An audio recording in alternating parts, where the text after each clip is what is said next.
മനുഷ്യരായി കാണാൻ കഴിയട്ടെ. അങ്ങനെയൊക്കെ പ്രതീക്ഷിച്ചിരിക്കുന്ന കാലത്താണ് അദ്ദേഹം മലപ്പുറത്ത് വരുന്നത്. എല്ലാരും കൂടി പറഞ്ഞ് കോംപ്ലിമെന്റ്സ് ആക്കിയല്ലോ. ഞാൻ അവസാനിപ്പിക്കാണ്. ലീഗിനെ പറഞ്ഞതല്ലേ, നിങ്ങൾക്ക് എന്താ തകരാറ്? ലീഗ് വേറെയാണ്. ലീഗ് പാകിസ്ഥാൻ ഉണ്ടാക്കിയ പാർട്ടിയാണ്. മലപ്പുറത്ത് പറഞ്ഞാലല്ലേ കുഴപ്പം? മുസ്ലിങ്ങളെ പറഞ്ഞാലല്ലേ കുഴപ്പം? ഇത് പറഞ്ഞത് ലീഗിനെയാണല്ലോ. എന്താ പറഞ്ഞത്? ആ പ്രസംഗം നിങ്ങളൊന്ന് കേൾക്കണം. നിലമ്പൂരിൽ നടത്തിയ ആ പ്രസംഗത്തിൽ എവിടെയെങ്കിലും മുസ്ലിം ലീഗ് എന്ന് പറയുന്നുണ്ടോ? ലീഗിനെ രാഷ്ട്രീയമായി വിമർശിക്കുന്നത് കൊണ്ട് ഒരു തരക്കേടുമില്ല, ഞങ്ങൾക്ക് പേടിയില്ല. ഇവിടുത്തെ ഏത് സാമുദായിക സംഘടനയുടെ നേതാവിനും, ഇവിടുത്തെ ഏത് രാഷ്ട്രീയ പാർട്ടിയുടെ നേതാവിനും ഞങ്ങൾ ഓഡിറ്റ് ചെയ്യാം, ഞങ്ങളോട് ചോദ്യങ്ങൾ ചോദിക്കാം, ഞങ്ങളോട് വിമർശനങ്ങൾ പറയാം. ഞങ്ങൾ വെട്ടാൻ വരില്ല, കൊല്ലാൻ വരില്ല. ഇന്ന് വരെ അങ്ങനെയൊന്നും ഉണ്ടായിട്ടില്ല. നിങ്ങളുടെ ചോദ്യങ്ങൾക്ക് ഞങ്ങൾക്ക് ഉത്തരങ്ങളുണ്ട്, നിങ്ങളുടെ കണക്കുകൾക്ക് ഞങ്ങൾക്ക് മറുകണക്കുണ്ട്, നിങ്ങളുടെ നിലപാടുകളുടെ മുന്നിൽ പറയാൻ അചഞ്ചലമായ ഞങ്ങളുടെ ബോധ്യങ്ങളുണ്ട്. അത് പറഞ്ഞിട്ടാണ്, അതിൽ വിട്ടുവീഴ്ച ചെയ്യാതെയാണ് ഇവിടുത്തെ എല്ലാവരുടെയും മനസ്സിൽ ഈ പാർട്ടിയും ഇതിന്റെ പതാകയും 7.5 പതിറ്റാണ്ട് കാലം ഉയർന്നു നിന്നത് എന്ന ബോധ്യം ഞങ്ങൾക്കുണ്ട്. ഞങ്ങളെ വിമർശിച്ചോണ്ട് കുഴപ്പമില്ല, പക്ഷേ വിമർശിച്ചത് ഞങ്ങളെ ആയിരുന്നില്ല. ഇവിടുത്തെ കാറ്റാണ് കാറ്റ് എന്നാണ് അല്ലെ? ഈ കാറ്റിന്റെ കുഴപ്പമെന്താ? ഈ കാറ്റിലാകെ ഭയാണ്. ശ്വാസം കഴിക്കാൻ പറ്റണ്ടോ നിങ്ങൾക്ക് ഇവിടെ? ഒച്ചയ്ക്ക് സംസാരിക്കാൻ കഴിയുന്നുണ്ടോ നിങ്ങൾക്ക് ഇവിടെ? ചോദിക്കാണ്. ഒരു പുരുഷാരത്തെ മുന്നിൽ നിർത്തിയിട്ട് അവരോട് ചോദിക്കാണ്, ഇവിടെ ഈ നിലമ്പൂരിൽ ഈ മലപ്പുറത്ത് ശ്വാസം കിട്ടാതെ പെടയല്ലേ നിങ്ങള്? ശബ്ദമില്ലാതെ ഒറ്റപ്പെടല്ലേ നിങ്ങള് എന്ന് ചോദിച്ചാൽ അതാരെ കുറിച്ചാണെന്ന്, ഏതു സമുദായത്തെ കുറിച്ചാണെന്ന് നമുക്ക് ബോധ്യപ്പെടാവുന്നതേ ഉള്ളൂ. അത് കഴിയുമ്പോഴാണ് അദ്ദേഹത്തിന്റെ ആഘോഷം. അങ്ങനെയുള്ള ചടങ്ങുകളിലൊക്കെ എല്ലാവരും പങ്കെടുക്കണം തന്നെ നിലപാട്. അത്തരത്തിലുള്ള ഏത് ചടങ്ങിലേക്ക് വിളിച്ചാലും എല്ലാ തിരക്കുകളും മാറ്റിവെച്ച് അവിടെയൊക്കെ ഓടിയെത്തി ഈ വെറുപ്പിന്റെ കലക്കത്തിനിടയിൽ സൗഹൃദത്തിന്റെ ഒരു തെളിമ സൃഷ്ടിക്കാൻ കണ്ണിൽ ചോരകിനിയുന്ന ഈ ഇരുട്ടിന്റെ കാലത്ത് തന്റെ ഒരു വാക്ക് അടുത്ത മനുഷ്യരുടെ മനസ്സിൽ വെളിച്ചം കൊളുത്തിയാൽ അതിനുവേണ്ടി ഓടി നടക്കാൻ ഒരു മടിയില്ലാത്ത ഒരു നേതാവ് ഞങ്ങൾക്കുണ്ട്. കേരളത്തിന്റെ മുഖ്യമന്ത്രി ആ വേദിയിൽ എഴുന്നേറ്റ് നിൽക്കുമ്പോ സ്നേഹമുള്ളവരെ, പിണറായി വിജയനെ ഇന്നലെ എതിർത്തിട്ടുണ്ട്, ഇന്ന് എതിർക്കും, നാളെയും എതിർക്കും, അവസാനത്തെ ശ്വാസം വരെ അയാൾക്കെതിരെ സംസാരിക്കും. പക്ഷേ ഒരു മലയാളി എന്ന നിലക്ക് പിണറായി കേരളത്തിന്റെ മുഖ്യമന്ത്രിയാണ്, 3.5 കോടി മലയാളികളുടെ മുഖ്യമന്ത്രിയാണ്. അവസാനത്തെ നിമിഷം വരെ സഖാവെ കാതോർത്തു നിന്നത്.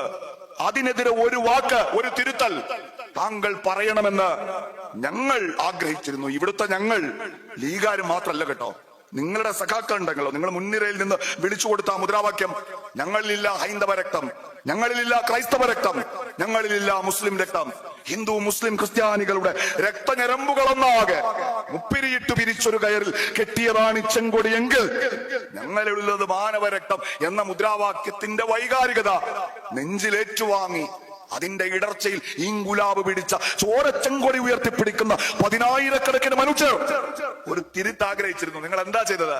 നിങ്ങൾ പറഞ്ഞത് കുമാരനാശാനേക്കാൾ കേമനാണ്, നവോത്ഥാന നായകനാണ്, മഹാവിപ്ലവകാരിയാണ് എന്ന് പറഞ്ഞു. എന്നിട്ടോ പറഞ്ഞത് ഒരു സമുദായത്തെ അല്ലല്ലോ, ഒരു ജില്ലയെ അല്ലല്ലോ, ലീഗിനെ അല്ലേ, ലീഗ് ആർക്കും കൊട്ടാവുന്ന ചെണ്ടയല്ലേ എന്നാണ്. സഖാവേ, ഞാൻ അവസാനിപ്പിക്കാണ്. കേരളം ഇത് കേട്ടിട്ടുണ്ട്. ഈ വെറുപ്പിന്റെ രാഷ്ട്രീയത്തിന്റെ പങ്കകച്ചവടത്തിൽ നിങ്ങൾ കൂടി ചേർന്നിരിക്കുമ്പോ നിങ്ങൾക്ക് നഷ്ടപ്പെട്ട കുറെ വോട്ട് തിരിച്ചു കിട്ടുമെന്നാണെങ്കിൽ, അങ്ങനെ കേരളം പരുവപ്പെട്ടിരുന്നെങ്കിൽ സഖാവ് എത്രയോ പതിറ്റാണ്ട് മുൻപ് ഈ നാട് BJP കീഴടക്കമായിരുന്നു എന്ന് തിരിച്ചറിയാൻ കഴിയണം. ഇവിടെ നമ്മൾ ഓർക്കേണ്ട ഒരു ഭൂതകാലം കൂടി ഉണ്ട് കേട്ടോ. ഈ വെറുപ്പിന്റെ വർത്തമാനങ്ങൾ ആകെ പറഞ്ഞ് ഒരു കാലത്ത് അദ്ദേഹത്തെ കേരളത്തിന്റെ തൊഗാഡിയ എന്ന് വിളിച്ച അതേ നാവ് കൊണ്ട്, RSSന്റെ നാവ് കടം വാങ്ങി സംസാരിക്കുന്നയാൾ എന്ന് വിളിച്ച അതേ നാവ് കൊണ്ട് ആ മനുഷ്യൻ പറഞ്ഞ വിദ്വേഷത്തെ ഇദ്ദേഹം കൂടി ന്യായീകരിക്കുമ്പോ പണ്ട് RSS ആ നേതാവിന് കടം കൊടുത്ത നാവിന്റെ പാവി പിണറായി വിജയനും കടം കൊണ്ടിരിക്കുന്നു നമ്മൾ തിരിച്ചറിയേണ്ടി വരും എന്നതാണ് നമ്മൾ ഓർക്കേണ്ട ഭൂതകാലം. ഇപ്പോഴും നമ്മുടെ മുമ്പിൽ ഒരു കരക്കമ്പി ഇങ്ങനെ കളിക്കുന്നുണ്ടല്ലോ. ഹൈബീഡന്റെ നട്ടലിന്റെ പാതി ഷാഫി പറമ്പിൽ കൂടി വാങ്ങി വെക്കണം കേട്ടോ. നമ്മളും കുറെ ആൾക്കാർ കൈയടിക്കാൻ തുടങ്ങിയിട്ടുണ്ട്. ശരിയല്ലേ? അയാൾക്കൊന്ന് പറഞ്ഞാൽ എന്താ? ഷാഫിക്ക് പ്രിയങ്ക ഗാന്ധിക്കൊന്ന് വന്നാലെന്താ? രാഹുൽ ഗാന്ധിക്കൊന്ന് എഴുന്നേറ്റ് നിന്നാലെന്താ? രാഹുൽ ഗാന്ധി സംസാരിച്ചില്ല, പ്രിയങ്ക ഗാന്ധി സംസാരിച്ചില്ല, ഷാഫി പറമ്പില് സംസാരിച്ചില്ല. 16-ാം തീയതി നടക്കാൻ പോവാണ് ലീഗിന്റെ വഖഫ് റാലി. അവിടെ ഒരു സർദാർജി വരുന്നുണ്ട്, അമരീന്ദർ സിംഗ് വാറിംഗ് എന്നാണ് അയാളുടെ പേര്. ലൂധിയാനയാണ് അയാളുടെ നാട്. ഞാൻ പോയിട്ടുണ്ട് ലൂധിയാനയിൽ. പഞ്ചാബിൽ മുസ്ലിങ്ങൾ ഉള്ളത് മലർക്കോട്ടയിലും മാത്രമാണ്. ആ ലൂധിയാന മുഴുവൻ തിരഞ്ഞു നടന്നാലും നിങ്ങൾക്ക് ഒരു പള്ളി അടാൻ കഴിയില്ല. നിങ്ങൾ മുസ്ലിങ്ങളെയും അവിടെ കാണില്ല. ആ സർദാർജി എഴുന്നേറ്റ് എന്ന് എന്താ പറയുന്നറിയോ? मैं सरदार हूं, मैं सरदार हूं, मेरा वकफ करने का जो हक है आप लोग कैसे छीनोगे എന്നാണ്. എന്റെ വഖഫ് ചെയ്യാനുള്ള അധികാരം സർദാറായ സിക്കുകാരനായ ഈ തലപ്പാ വഴിക്കാത്ത കൃപാൻ താഴെ വെക്കാത്ത പേരിന്റെ പുറകിൽ സിംഗെന്നു ചേർത്ത എന്റെ വഖഫ് ചെയ്യാനുള്ള അവകാശം നിങ്ങൾ എങ്ങനെ തട്ടിയെടുക്കും? എന്തിനാ സർദാർ വഖഫ് ചെയ്യാൻ പോണ? കാരണം കൂടി പറഞ്ഞു, അഗർ മേരെ ഗാവ് കെ മുസൽമാനോ കോ ഖബർസ്ഥാൻ നഹീ ഹൈ തോ മുझे देना है जमीनों को, मुझे വഖഫ് करना है ഖബർസ്ഥാൻ उनके लिए എന്നാണ്. എന്റെ നാട്ടിൽ ഒരു മുസ്ലിം കുടുംബം, അവരവിടെ അധികം പേരില്ല, അവരുടെ കൂട്ടത്തിൽ നിന്ന് ഒരാൾ മരണപ്പെട്ടിട്ട് അവർക്ക് ഖബർസ്ഥാൻ ഇല്ലാതെ പോയാൽ ഏക്കർ കണക്കിന് ഭൂമിയുള്ള ജമീന്ദാറായി എനിക്ക് ഭൂമി കൊടുക്കണം. അവർക്ക് അവരുടെ ദൈവത്തിന്റെ നാമത്തിൽ വഖഫായി കൊടുക്കണം എന്ന് പറയാൻ ഒരൊറ്റ മുസ്ലിം വോട്ടില്ലാത്ത ലൂധിയാനയിലെ അമരീന്ദർ സിംഗ് വാറുന്ന സിക്കുകാരനെ എഴുന്നേൽപ്പിച്ചു നിർത്തിയ രാഷ്ട്രീയ പാർട്ടിയുടെ പേര് ഇന്ത്യൻ നാഷണൽ കോൺഗ്രസ് എന്നാണ്. ഇതിന്റെ നേതാവ് ഈ രാഹുൽ ഗാന്ധിയാണ്. നമ്മളത് ഓർത്തിട്ടില്ല കേട്ടോ. നമുക്കിപ്പോഴും ഷാഫി പറമ്പിലെ തണ്ടല്ലുറപ്പാണ് നമ്മുടെ പ്രശ്നം. മുനമ്പമാണല്ലോ കേരളത്തിലെ നെരിപ്പോട്. ആ നെരിപ്പോടിന്റെ ഒരു ഭാഗത്ത് ഊത്തുകുഴലുമായി അവസരം കാത്തിരിക്കുകയാണല്ലോ RSS. അതിന്റെ മറുഭാഗത്ത് പതിഞ്ഞിരിപ്പില്ലേ CPM. ആ മുനമ്പത്ത് നിന്ന് വരുന്ന പാർലമെന്റ് MP കോൺഗ്രസ് ഉയർത്തിപ്പിടിക്കുന്ന ഒരു ധൈര്യമുണ്ട്. അയാളെ എഴുന്നേൽപ്പിച്ചു നിർത്തി. എന്നിട്ട് പറഞ്ഞു, മുനമ്പത്തെ കുറിച്ച് നിങ്ങൾ സംസാരിക്കണം. ആ മനുഷ്യൻ പറഞ്ഞു, ഞാൻ മുനമ്പത്തുകാരനാണ്. ഞാൻ അവിടെ സമരം ചെയ്യുന്ന മത്സ്യത്തൊഴിലാളികളായ 3 ദിവസം കടലിൽ പോയി 4 ദിവസം പട്ടിണി കിടക്കുന്ന ആ പാവപ്പെട്ട മനുഷ്യരുടെ കൂട്ടത്തിൽപ്പെട്ടവനാണ് ഞാൻ. അവരോട് ഐക്യപ്പെടുമ്പോഴും മുനമ്പത്തിന്റെ പേരിൽ രാജ്യവ്യാപകമായി ഇവിടുത്തെ മുസ്ലിം സമുദായത്തിന്റെ സമ്പത്ത് തട്ടിപ്പറിക്കാനുള്ള ഈ ഗൂഢാലോചനക്ക് BJPയുടെ ഈ പദ്ധതിക്ക് കൂട്ടുനിൽക്കുക അസാധ്യമാണ് എന്ന് പറഞ്ഞ ഹൈബി ഈഡൻ മറ്റൊരാൾ ആസാമിയാണ്. എഴുന്നേറ്റ് പറയണം, നിങ്ങള് ഈ പാവം സമുദായത്തെ ന്യൂനപക്ഷം എന്ന് വിളിക്കാൻ മുതിരാണോ? അവർ ന്യൂനപക്ഷ കല്ലം. ഈ രാജ്യത്തിന് വേണ്ടി കഴിവേറ്റപ്പെട്ടവരുടെ പട്ടിക നോക്ക്. വെടിയുണ്ടയേറ്റു വാങ്ങി പിടഞ്ഞു വീട് മരിച്ചവരുടെ പട്ടിക വായിക്ക. ജയിലിൽ കിടന്ന തടവുകാരുടെ പേര് വായിക്ക. ഈ രാജ്യത്തിന്റെ തെരുവുകളിൽ ഇന്ത്യയുടെ സ്വാതന്ത്ര്യ സമരത്തിന് വേണ്ടി പൊരുതി മരിച്ച മനുഷ്യരുടെ പേരെഴുതി വെച്ച രക്തസാക്ഷി ഫലകങ്ങൾക്കാണ്. അവിടെ അവർ ഭൂരിപക്ഷാണ്. അവരാണ് ഉയിര് കൊടുത്തത്, അവരാണ് വെടിയേറ്റത്, അവരാണ് കഴിവേറ്റപ്പെട്ടത്, അവരുടെ മക്കളാണ് കൂടുതൽ. ഈ രാജ്യത്തിന്റെ തെരുവുകൾ അനാഥരായത് അന്ന് നിങ്ങൾ മുട്ടിൽ വീണ് കിടന്ന് സംഘികൾ ബ്രിട്ടീഷുകാരുടെ ചെരുപ്പ് നക്കുകയായിരുന്നു എന്ന് പറഞ്ഞ ഗൗരവ് ഗൊഗോയ്, അയാൾ കോൺഗ്രസ്സുകാരനാണ്. ഇതൊന്നും പോരാ, ഷാഫി പറമ്പിൽ തന്നെ പറയണം, പ്രിയങ്ക ഗാന്ധി തന്നെ പറയണം. നമ്മളൊന്നോർക്ക്, അവര് AICCയുടെ സമ്മേളനത്തിൽ പോലും വന്നിട്ടില്ല. എന്നാ പ്രിയങ്ക ഗാന്ധി കോൺഗ്രസ് വിട്ടു എന്നാണോ? അല്ല, ഇവിടുത്തെ മാധ്യമങ്ങൾ പറയുന്നുണ്ട് അവരുടെ ഏതോ ഒരു ബന്ധു ചികിത്സയിലാണ്, അടുത്ത ബന്ധുവാണ്. ആ ബന്ധു ആരാണെന്ന് നമുക്കറിയില്ല. ഇതിനാ നമ്മൾ ആ ബന്ധം തെരഞ്ഞു പോകേണ്ട കാര്യം? അവർ പോയെങ്കിൽ അവർ ആ ചികിത്സ കഴിഞ്ഞു വരട്ടെ, അവരുടെ ബന്ധു ആരോഗ്യത്തോടെ മടങ്ങി വരട്ടെ, എന്ത് രോഗമാണെങ്കിലും ഭേദാവട്ടെ എന്ന് പ്രാർത്ഥിക്കുകയല്ലേ നമ്മൾ വേണ്ടത്. 99 പേരാണോ കോൺഗ്രസുകാർ? ഇന്ത്യയുടെ പാർലമെന്റിൽ 232 പേരാണ് എഴുന്നേറ്റു നിന്നത്. ആ യോഗം വിളിച്ചത്, ആ കോർഡിനേഷൻ കൊണ്ടുവന്നത് കോൺഗ്രസ് ആണ്. അതിന്റെ പിന്നിൽ അടിയുറച്ച പിന്തുണയോടെ നിലപാടെടുത്ത രാഷ്ട്രീയ പാർട്ടിയാണ് ഇന്ത്യൻ യൂണിയൻ മുസ്ലിം ലീഗ് എന്ന് പറയുന്നത്. നമ്മൾ ഇനിയും പത്രങ്ങൾ കാണും, ഇനിയും തെരഞ്ഞെടുപ്പ് ഇപ്പൊ ഒന്ന് വരാനിരിക്കുകയാണ്. ഇവിടെ നിലമ്പൂരിൽ ആ പത്രപരസ്യങ്ങൾ വായിക്കുമ്പോ ഞങ്ങൾ ഉണ്ടെങ്കിലേ ഇന്ത്യയുള്ളൂ എന്ന് പറയുമ്പോ, ഞങ്ങളില്ലാത്ത ഇന്ത്യയിൽ നിങ്ങൾ 2ാം കിടക്കാരായി പോവും എന്ന് അവര് പറയുമ്പോ ഈ കാലം നമ്മൾ ഓർത്തു വെക്കണം. വെള്ളാപ്പള്ളിയുടെ നാവ് കടം കൊണ്ട് പിണറായി സംസാരിക്കുന്ന ഈ കാലം. മറുഭാഗത്തോ കോൺഗ്രസിനെ വിഡ്ഢികൾ എന്ന് വിളിക്കുന്നവരാണ്. ഞാനിവിടുത്തെ നാഷണൽ മീഡിയ മുഴുവൻ ശ്രദ്ധിക്കുന്നവരാണ്.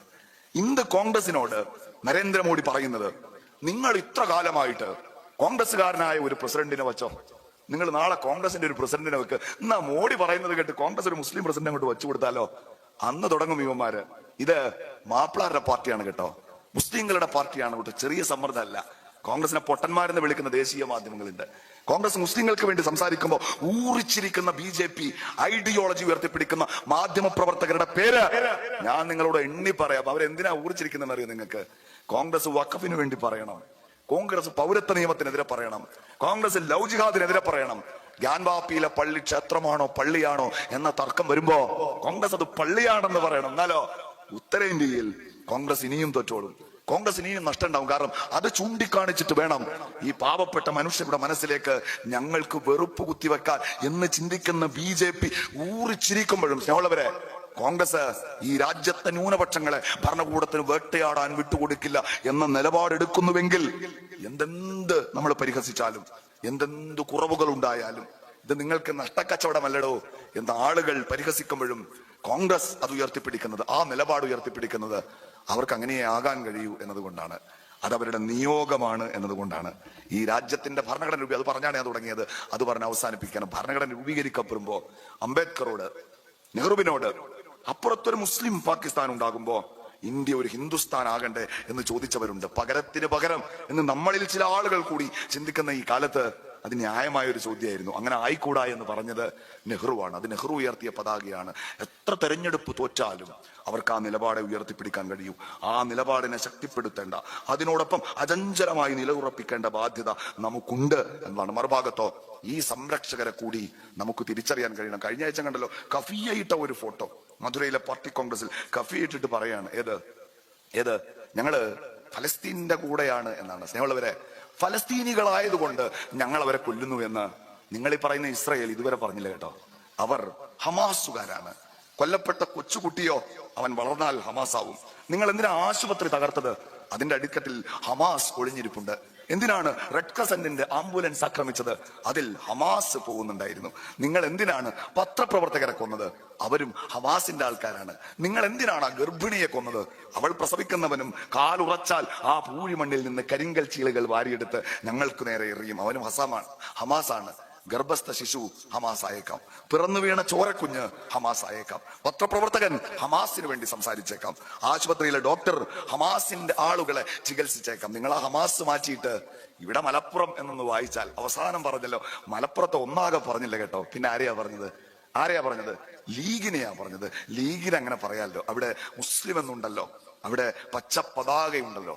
ഡൽഹിയിൽ നിന്ന് വലിയ മൂപ്പര് ഹിന്ദിയിൽ എന്താണോ പറഞ്ഞത് അത് തന്നെയാണ് ഈ മൂപ്പരും പറയുന്നത് എന്ന് തിരിച്ചറിയാനുള്ള രാഷ്ട്രീയ ജാഗ്രത ഈ കാലഘട്ടത്തിൽ നമ്മൾ കാണിച്ചില്ലെങ്കിൽ ഇവിടെ നിന്ന് സംസാരിച്ച മനുഷ്യൻ 16-ാം തീയതി ഡൽഹിയിലേക്ക് പോകാനിരിക്കുകയാണ്.